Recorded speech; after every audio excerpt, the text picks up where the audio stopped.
ஹர்முஸ் நீர்நிலை என்றால் என்ன, அதை மறைப்பதால் ஏற்படுகிற இந்த தட்டுப்பாடுகளை போன்று வேறு என்ன விதமான பாதிப்புகள் உலக நாடுகளுக்கு இந்த யுத்தத்தினால் ஈரானால் ஏற்படுத்த முடியும் என்பதை பார்ப்பதற்கு முன்பதாக ஈரான் எவ்வளவு பிரம்மாண்டமான ஒரு நிலப்பரப்பு என்பதை முதலில் தெரிந்து கொள்ளுங்கள். உலக வரைபடத்தை வைத்துத்தான் அதை நம்ம புரிஞ்சுக்கிற போறோம். இங்க பாத்தீங்கன்னா இந்த ஏரியா முழுவதுமே யெமன்ல இருக்கிற ஹூத்திஸ் உடைய கட்டுப்பாட்டில் இருக்கிறது.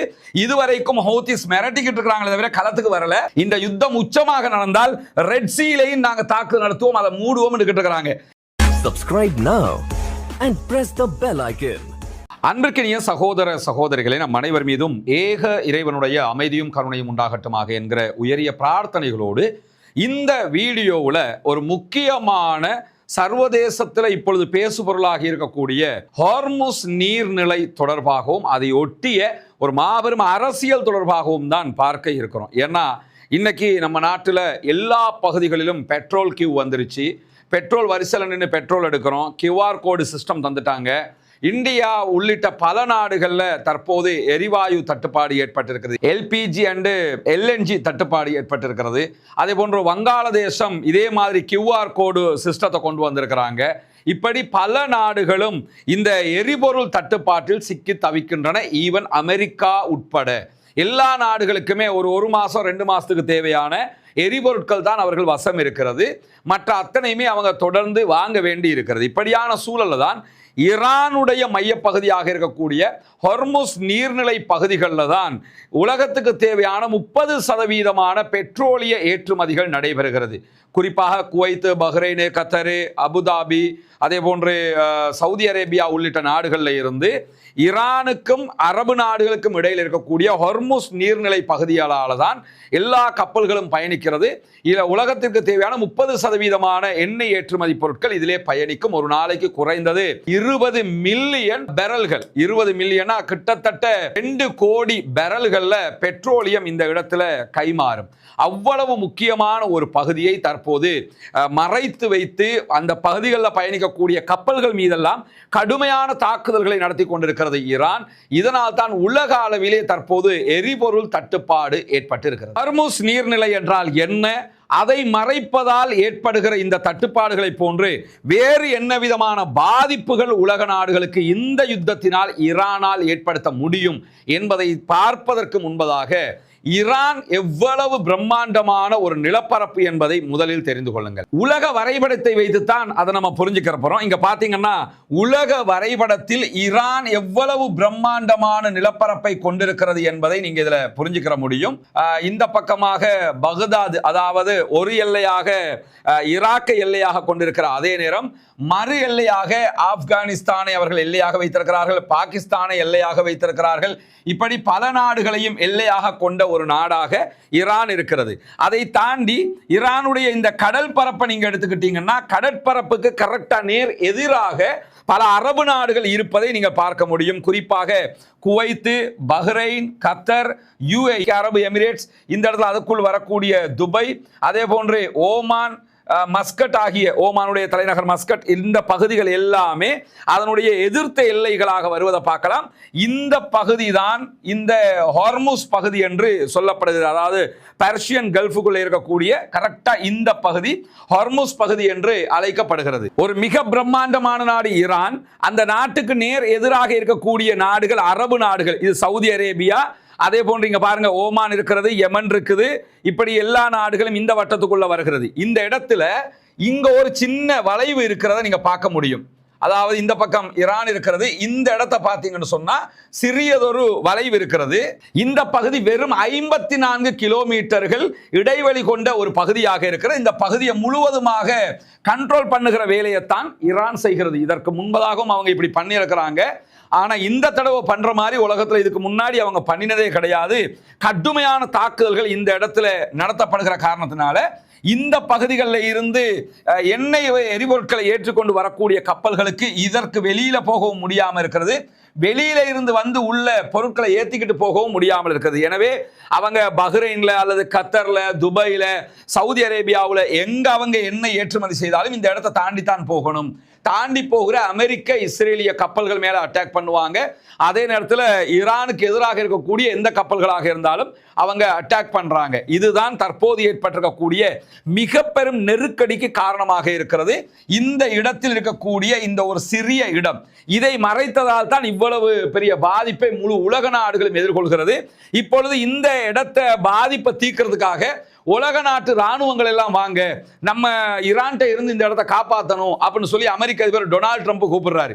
உலகத்தில் இருக்க எல்லா நாடுகளுக்கும் வரியை விதிச்சு அவனை எல்லாம் படாத பாடுபடுத்தி உலகத்தில் இருக்கக்கூடிய ஒரு மோசமான ஒரு ஆளாக தன்னை மிக தெளிவாக காட்டிக்கொண்டு டொனால்ட் ட்ரம்ப் இப்போ என்ன பண்றாருன்னு கேட்டா, முட்ட முடியாத இடத்துல போய் முட்டிக்கிட்டு மாட்டிக்கொண்டு இருக்கும் போது எல்லா நாடும் எங்களுக்கு உறுதுணையா வாங்க அப்படின்னு சொல்லி கூப்பிட்டுக்கிட்டு இருக்கக்கூடிய காட்சியை நம்ம பார்க்க முடியும். பல நாடுகளும் அவருடைய அறிவிப்புக்கு மறுப்பு தெரிவித்துக் கொண்டே இருக்கிறார்கள். நாங்க வரமாட்டோம், நீங்க ஆரம்பிச்சதை நீங்களே முடிச்சுக்கிறோம். காரணம் என்னன்னு கேட்டா, ஹொர்முஸ் நீர்ப்பரப்பை மீட்பதற்காக ஈரானோடு நாங்கள் மோதுகிறோம் என்று வந்தா அவங்களுடைய எல்லா கப்பல்களுக்கும் அவங்க நாடு மேலேயும் ஈரான் ஏவுகணை தாக்குதல் நடத்தினால் தாக்கு பிடிக்க முடியாது என்பதுதான் அடிப்படையாக இருக்குது. இதே நேரத்தில் சீனா உடனடியாக எங்களுக்கு அவங்களுடைய கப்பல் அனுப்பணும், அனுப்பி இந்த இடத்துல ஈரான்கிட்ட இருந்து ஹொர்முஸை காப்பாற்றி எடுத்து உலக நாடுகளுக்கு பெட்ரோல் விநியோகத்தை லேசாக்கிறதுக்கு நீங்க வரலன்னு சொன்னா உங்க நாட்டுக்கு வர வேண்டிய என்னுடைய பயணத்தை பத்தியே நான் யோசிப்பேன் என்றெல்லாம் ஒரு தன்னுடைய விரக்தி நிலை உச்சத்துக்கு போய் டொனால்ட் ட்ரம்ப் பேசுறதை பார்க்க முடியும். இதுவரைக்கும் பிரான்ஸ் இடத்துல இந்த ஹொர்முஸுக்கு வாங்க சண்டை பிடிப்போம் ஈரானோடு சொல்லி கூப்பிட்டாரு. பிரான்ஸ் அதிகாரப்பூர்வமாகவே தன்னுடைய கப்பல்களை அனுப்ப முடியாது என்று மறுத்துட்டாங்க. பிரித்தானியா இதை பற்றி தன்னுடைய நட்பு நாடுகளோடு பேசணும் அப்படின்னு சொல்லிட்டு இன்னும் உறுதிப்படுத்தாம இருக்கிறாங்க. சீனா எந்த பதிலையுமே கொடுக்கல. இன்னும் சொல்ல போனா சீனா ஈரானுக்கு ரொம்ப நெருக்கமான நாடாக இருக்கிறதுங்கிறது நமக்கு தெரியும். ஜப்பான் வந்து அவர்களுடைய ஆட்சி முறையை இதற்கு இடம் தராது, நாங்க இதுக்கு வரமாட்டோம் அப்படின்னு சொல்லி தெளிவாக சொல்லிட்டாங்க. அதே நேரத்தில் ஜப்பானுக்கு தேவையான எண்ணெய் முழுவதுமாக 70% இந்த ஹொர்முஸ்ல இருந்து தான் வந்துகிட்டு இருக்குது. பேசாம இங்க வந்து அடியை வாங்கிட்டு இருக்கிறது கெடுத்துக்கிற கூடாதுன்னு ஜப்பான் வர முடியாதுன்னு சொல்லிட்டாங்க. அதே மாதிரி ஜெர்மன் ஆதரவு தர முடியாதுன்னு தெளிவா சொல்லிட்டாங்க. ஆஸ்திரேலியா ஆதரவு தர முடியாதுன்னு சொல்லிட்டாங்க. நார்வே வந்து ட்ரம்பினுடைய கோரிக்கை நிராகரிக்கிறோம் என்று தெளிவாக சொல்லிட்டாங்க. தென்கொரியா எந்த முடிவையுமே தர முடியாதுன்னு சொல்லிட்டாங்க. கத்தர் தங்களுடைய ராணுவத்தையோ எதையோ இதற்கு பயன்படுத்த முடியாதுன்னு சொல்லிட்டாங்க. அதே மாதிரி ஐக்கிய அரபு எமிரேட்ஸும் அதே கருத்தை சொல்லி இருக்கிறார்கள். சவுதி அரேபியாவும் அதே கருத்தை சொல்லி இருக்கிறார்கள். இந்த இடத்துல அரபு நாடுகள் ஒரு ஸ்டாண்ட் எடுக்கிறதுக்கான ஒரு அடிப்படை இருக்குதுன்னா, அரபு நாடுகள் தற்போது அரபு நாடுகளுடைய அமெரிக்க தளங்கள் மீது தான் ஈரான் தாக்குதல்கள் நடத்துறாங்க.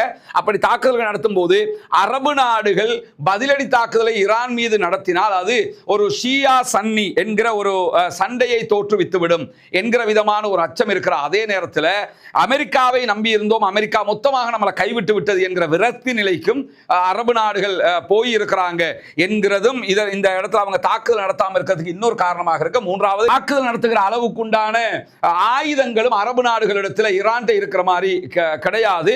அதை தாண்டி நீங்க பாத்தீங்கன்னா ஒரு காசா வார் நடந்துகிட்டு இருக்கும் போது இஸ்ரேலுக்கு எதிராக எதையும் செய்யாதவர்கள் இந்த வார்ல ஈரானுக்கு எதிராக அமெரிக்காவுக்கு ஆதரவாக போனாங்கன்னு சொன்னாலே இஸ்ரேலோட சேர்ந்து சண்டைக்கு வந்தாங்கன்னு இஸ்லாமிய உலகத்தில் ஒரு பெரிய குழப்பம் ஏற்பட்டு அரபு நாடுகளுடைய ஆட்சிகள் கவிழ்வதற்கும் வாய்ப்பு இருக்கிறது. அதனாலேயும் என்ன பண்றாங்கன்னு சொன்னா இந்த யுத்தத்தில் அவர்கள் பங்கெடுக்காமல் பின்வாங்கி விட்டார்கள். இன்னைக்கு அமெரிக்க அதிபர் டொனால்ட் ட்ரம்ப் நீங்களாம் வரணும், அரபு நாடுல என்னோட சேர்ந்துக்கிட்டு வாங்க சண்டை பிடிப்போம் ஈரானோடு சொன்னாங்க. போய் அவன் வேலையை பார்த்துக்கிட்டு நீ வேற இருக்கிறதுக்குள்ள காமெடி பண்ணிக்கிட்டு இருக்கிற அப்படின்னு சொல்லிட்டு மறுத்துட்டாங்க அரபு நாடுகள் எல்லாமே. ஏன்னா போனா நம்ம சொன்ன ஏற்கனவே சொன்ன அந்த விளைவுகள் கடுமையாக இருக்கக்கூடிய வாய்ப்புகள் இருக்கிறது. இப்படியான சூழல்ல தான் உலகம் முழுவதும் பெட்ரோல் டீசல் எரிபொருட்களுடைய சிக்கல் இங்கே ஏற்பட்டிருக்கிறது. இது இப்பதான் ஆரம்பிக்குது. இதை தாண்டி இன்னும் ஒரு ஆபத்து இருக்கிறது இதே பகுதிகளில். அது என்ன ஆபத்துன்னு சொல்லி பார்த்தீங்கன்னா, இப்ப இந்த வரைபடத்தில் நீங்க பார்க்கக்கூடிய இந்த பகுதி, அதாவது இந்த பகுதியில் தான் ஹொர்முஸ் இருக்கிறது, இது ஈரான், இந்த பகுதி சவுதி அரேபியா. இதே நேரத்தில் இந்த இடத்துல யமன் இருக்கிறாங்க. இங்க பாத்தீங்கன்னா யமன் இருக்கிறது. யமன்ல தான் ஹூத்திஸ் போராளிகள் இருக்கிறார்கள். அவங்க ஈரானுக்கு ஃபேவர் ஆனவங்க. இன்னும் சொல்ல போனா இங்க இருந்து இஸ்ரேலுக்கு 2000 கிலோமீட்டர் தாண்டி ஏவுகணை தாக்குதல்களை எல்லாம் நடத்தினவங்க, நடத்துறதுக்குரிய பலம் கொண்டவங்க. அப்படி இருக்கும்போது இவர்கள் ஏற்கனவே 2015 வரைக்கும் சவுதி அரேபியாவோடு ஒரு நேரடி சண்டையில் ஈடுபட்டார்கள். பிறகு சவுதி அரேபியாவே அவங்களோட சமாதானமாக அதை முடிச்சுக்கிட்டாங்க. ஏன்னா அரம்கோ வரைக்கும் அவங்க தாக்குதல் நடத்திட்டாங்க. இந்த நிலையில தான் காசா வார் நடந்துகிட்டு இருக்கும் போது காசா அப்பாவிகளுக்கு ஆதரவாக இஸ்ரேலுக்கும் அமெரிக்காவுக்கும் எதிராக இவர்கள் இந்த ரெட் சீல வந்த எல்லா கப்பல்களையும் மீதும் தாக்குதல்களை நடத்தி கொண்டிருந்தார்கள். இங்க நீங்க பாத்தீங்கன்னா ஹொர்முஸ் இருக்கிற மாதிரியே இங்க ரெட் சீ இருக்கிறது. இந்த ரெட் சீல செங்கடல்ல இந்த ஏரியா வந்து பாபல் மந்தப்னு சொல்லுவாங்க. இந்த ஏரியா முழுவதுமே யெமன்ல இருக்கிற ஹூத்திஸ் உடைய கட்டுப்பாட்டில் இருக்கிறது. இதுவரைக்கும் ஹூத்திஸ் மிரட்டிக்கிட்டு இருக்காங்களே தவிர களத்துக்கு வரல. இந்த யுத்தம் உச்சமாக நடந்தால் ரெட் சீலையும் நாங்க தாக்குதல் நடத்துவோம், அதை மூடுவோம் இருக்காங்க. இன்கேஸ் இந்த இடத்தாலே வர முடியாம இருக்கும்போது தற்போது இந்த இடத்துல பயணிக்கிற கப்பல்கள் மீதும் யெமன்ல இருக்கக்கூடிய ஹூத்திஸ் தாக்குதல் நடத்த ஆரம்பிச்சாங்கன்னா உலகம் இப்பவே பாதி ஸ்தம்பிச்சிருச்சு. மொத்தமாகவே ஷட் டவுன் ஆகி நிற்க வேண்டிய ஒரு நிலை ஏற்பட்டு விடும். அவ்வளவு ஆபத்தான இந்த ரெண்டு பகுதிகளுமே ஈரானுடைய கண்ட்ரோல்ல தான் இருக்குது. இங்க இருக்கக்கூடிய ஹொர்முஸ் அவங்க ஈரான் நேரடியா கண்ட்ரோல்ல வச்சிருக்கிறாங்க.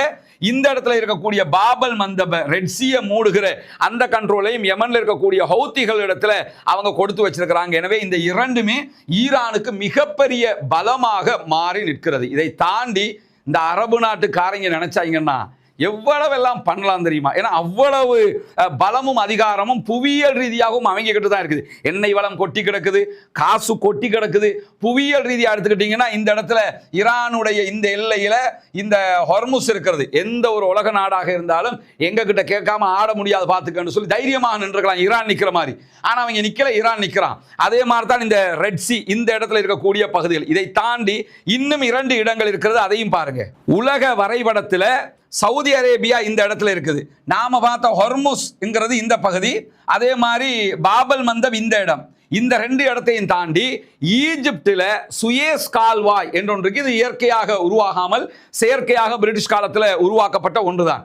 ஆனா இந்த சுயேஸ் கால்வாயை ஈஜிப்ட் மூடினான்னு சொன்னா ரெட் சீயால யூரோப்பை நோக்கி எந்த ஒரு பொருட்களையுமே கொண்டு போக முடியாது. இங்க நீங்க பாத்தீங்கன்னு சொன்னா இந்த இடத்துல அதாவது கெய்ரோ இருக்கிறது. இந்த சுயேஸ் கால்வாய் இந்த இடம் மூடப்பட்டுடுச்சுன்னு சொன்னா இந்த இடத்தால தான் எல்லா கப்பல்களும் யூரோப்பை நோக்கி மேற்கு பகுதிகளுக்கு வர்றாங்க. இங்க இந்த இடத்தை தாண்டி வரணும். இப்படி வர முடியாமல் இதை மூடிட்டான்னு சொன்னா அது இன்னும் பெரிய அழிவாக, ஒரே நேரத்தில் இதெல்லாம் மூடப்பட்டுச்சுன்னு வைங்க, அவ்வளவுதான். அரபு நாடுகளை மீறி எவனும் ஒண்ணுமே பண்ண முடியாது. இதை தாண்டி இன்னொரு இடமும் இருக்குது. இந்த உலக வரைபடத்தை எடுத்துக்கிட்டீங்கன்னு சொன்னா ஜிப்ரால்டர் என்ற ஒரு பகுதி இருக்குது. மெடிட்டேரியன் சீல இருக்கக்கூடிய ஒரு பகுதி, அதாவது மத்திய தரை கடல். இதை மத்திய தரை கடல் என்று சொல்லுவாங்க. இதுல நீங்க பாத்தீங்கன்னா டர்க்கி இங்க இருக்குது, கிரீஸ் இங்க இருக்குது, அதே மாதிரி இங்க பாருங்க இத்தாலி இருக்குது, ஸ்பெயின் இருக்குது, போர்ச்சுகல் இருக்குது. இந்த நாடுகளுக்கு மத்தியில் மொரோக்கோ இருக்குது. போர்ச்சுக்கல் அதாவது ஸ்பெயின் போர்ச்சுக்கலுடைய எல்லையிலையும் மொரோக்கோ எல்லையிலையும் இருக்கக்கூடிய ஒரு பகுதி தான் இந்த ஜிப்ரால்டர்ங்கிற பகுதி. இந்த பகுதி ஒரு சின்ன கேப் ஒன்று இருக்குது.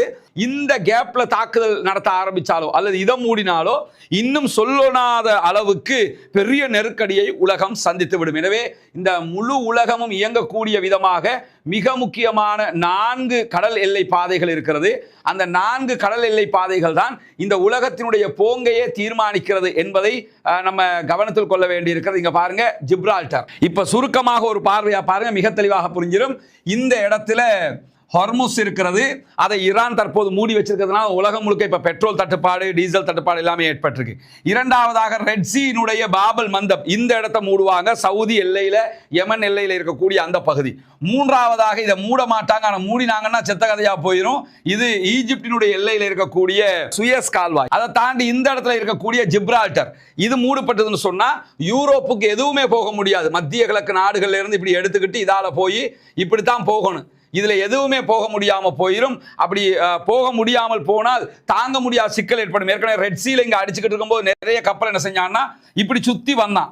இப்படி சுத்தி வர்றனா சவுத் ஆப்பிரிக்காவை சுத்தி மடகஸ்காரால வந்து இப்படியே தான் பெருங்கடலுக்கோ அல்லது அரபு கடலுக்கோ வர வேண்டி வரும். இதெல்லாம் பெரிய இழப்பை உலக நாடுகளுக்கு தந்துவிடும். அதைத்தான் தற்போது ஈரான் கையிலே எடுத்திருக்கிறது. ஈரான் எடுத்திருக்கக்கூடிய ஆயுதங்கள்லேயே மிக பலமான ஆயுதம் ஹொர்முஸை மூடி இருப்பது. இன்னும் அவங்க மிலிட்ரி கிளாஸ் ஒன்றும் பண்ணலைங்கிறாங்க. மிலிட்ரி பிளாக் எதுவும் பண்ணலைன்னு தான் நேற்றும் அவருடைய ஐஆர்ஜிசியினுடைய தளபதி அறிவிச்சாரு. நாங்கள் இராணுவ ரீதியாக மூடலை, அமெரிக்கா இஸ்ரேல் கப்பல் மட்டும் தான் போகக்கூடாதுங்கிறோம். அமெரிக்கா இஸ்ரேலுக்கு சப்போர்ட்டிவாக எவன் வந்தீங்கன்னா அவனுடைய கப்பலும் போகக்கூடாதுன்றோம். எல்லாத்துக்கும் காட்டிப்போம். ஒரு கப்பல் அழிக்கிறதுங்கிறது பல பில்லியன் டாலர்கள் நஷ்டத்தை உண்டாக்கும். எந்த கப்பலும் போக முடியாது. இப்போ நம்ம நாடெல்லாம் இப்போவே QR கோடு தந்துட்டாங்க, அடுத்து கியூவில் நிற்க ஆரம்பிச்சிட்டோம். அடுத்து என்னென்ன ஆக போகுதுங்கிற கேள்விகள் எல்லாம் இருக்குது. இதுக்கு நடுவில் ஒன்று புரிஞ்சுக்கிறங்க. இந்த சில பேர் உட்காந்துக்கிட்டு கோட்டாபே ராஜபக்சருடைய காலத்தில் இதே மாதிரி தான் பெட்ரோல் இல்லாமல் கியூவில் நின்றோம். இப்போ இவங்களுக்கு ஆட்சி போய் இவங்களும் அப்படி தான் இருக்கிறாங்கன்னு சொல்லி விளங்காமல் பேசிக்கிட்டு இருக்கிறாங்க. இப்போ வந்திருக்கக்கூடிய இந்த கிரைசிஸுக்கு மனோரகுமார் திசாநாயகிக்கும் சம்மந்தம் கிடையாது. இப்போ பெட்ரோல் வாங்க காசு இருக்குது, கப்பலுக்கு காசை கட்டினா கப்பலில் பெட்ரோல் வந்துட போகுது. ஆனால் பெட்ரோலை கொண்டு வர முடியாது, ஹொர்முஸை மூடி வச்சிருக்கிறதுனால. இப்போ மீதான அமெரிக்காவுடைய தாக்குதல் நிறுத்தப்பட்டால் மட்டும்தான் நமக்கு பெட்ரோல் கிடைக்கும். எவ்வளோ கோடிக்கணக்கான காசு இருந்தாலும் கிடைக்காது. எனவே ஒரு அற்புதமாக இயற்கையாக இறைவனால் உருவாக்கப்பட்டிருக்கக்கூடிய இந்த பகுதியை தற்போது ஈரான் கட்டுப்படுத்துகிறது. இதுதான் தற்போது இந்த பெட்ரோல் கிரைசிஸுக்கான அடிப்படை காரணமாக இருக்கு. அப்போ யோசிச்சு பாருங்க, எவ்வளவு பெரிய அருள் வளம் இந்த பகுதிகளில் இருக்கிறது. அந்த அருள் வளத்தை ஈரான் எப்படி ஆயுத பலத்தை உருவாக்கி கண்ட்ரோலுக்கு கொண்டு வந்துட்டாங்க. எல்லா அரபு நாட்டுக்காரனும் அமெரிக்காக்காரன் நம்பிக்கிட்டு இருந்தான். ஈரான்காரன் மட்டும் அவனுடைய ஆயுத தயாரிப்புல மும்முரம் காட்டி இன்றைக்கு அந்த ஆயுதங்களூடாக அமெரிக்காவை ஆட்டங்காண வச்சிருக்கிறான். அமெரிக்கா அதிபர் நாம் போய் எல்லாத்தையும் அழிச்சிருவோம் பிடிச்சிருவோம் போனவர் இப்ப எல்லா நாடும் வாங்க சீனா வரைக்கும் கெஞ்சிக்கிட்டு இருக்கக்கூடிய ஒரு நிலை உருவாகி இருக்கிறது. பொறுத்திருந்து பார்ப்போம் என்னவெல்லாம் நடக்கிறது என்பதை. தொடர்ந்து ஆக்கிரமிப்பாளர்களுக்கு எதிராக அமைதி திரும்ப வேண்டும் என்று அல்லாஹ்விடத்திலே பிரார்த்தனை செய்யுங்கள். புனிதமிக்க ரமதானுடைய ஒற்றைப்படை நாட்களை கடந்து கொண்டிருக்கக்கூடிய இந்த சந்தர்ப்பத்திலே அமைதி திரும்ப வேண்டும், ஆக்கிரமிப்புகள் நிறுத்தப்பட வேண்டும், ஈரானுடைய அப்பாவிகள் மீதான தாக்குதல்கள் நிறுத்தப்பட வேண்டும் என்கிற பிரார்த்தனை அல்லாஹ்விடத்திலே முன்வைக்கிற அதே நேரம்